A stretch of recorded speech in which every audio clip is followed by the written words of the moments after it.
पार्वतीच्या नंदना मोरया गजानना गजवदना पार्वतीच्या नंदना मोरया गजानना गणराया पार्वतीच्या नंदना मोरया गजानना गजवदना मंगलमूर्ती मोरया.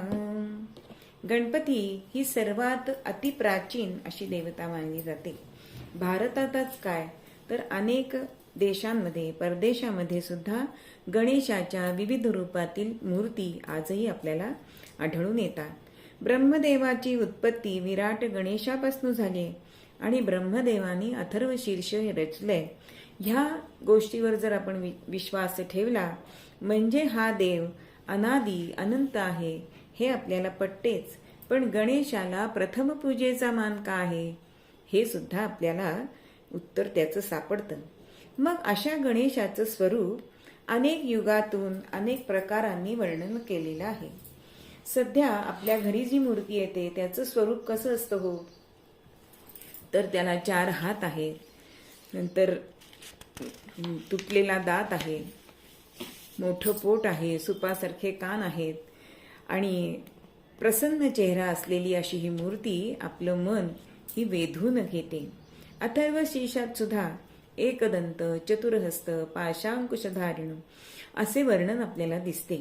तसंच वरदहस्त, लंबोदर, वक्रतुंड ही विशेषणं सुद्धा आपल्याला दिसतात. देवांनी मात्र ज्ञानेश्वरीच्या पहिल्या अध्यायात गणपतीचं स्वरूप अशा प्रकारे वर्णन केलेलं आहे. मला तर खरं ते रूपकात्मकच वाटतं. म्हणजे असं की वेगवेगळ्या अलंकारित भाषेमध्ये गणेशाचं श्रेष्ठत्व किंवा त्याचं महात्म्य ते आपल्याला सांगतात की मंगलमूर्ती पुढे ते ऐकून आपल्याला त्याच्या पुढे नतमस्तक व्हावं असंच आपल्याला वाटतं. हे वर्णन कसं आहे हो? ओम नमो जी आद्या ह्या ओवीच्या अर्थामध्ये ज्ञानेश्वर माऊली आपल्याला सांगते की तो ओंकार स्वरूप आहे. गणेश सर्व वेदांमध्ये वर्णिला गेलेला आहे.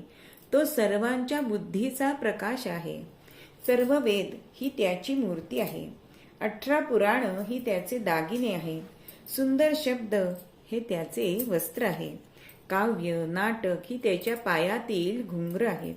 त्याचे 6 हात म्हणजे 6 शास्त्र आहेत.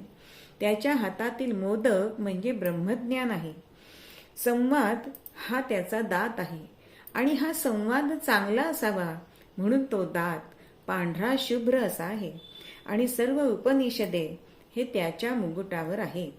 आता ओंकार मधील पहिली मात्रा म्हणजे अ हे त्याचे दोन्ही पाय आहेत.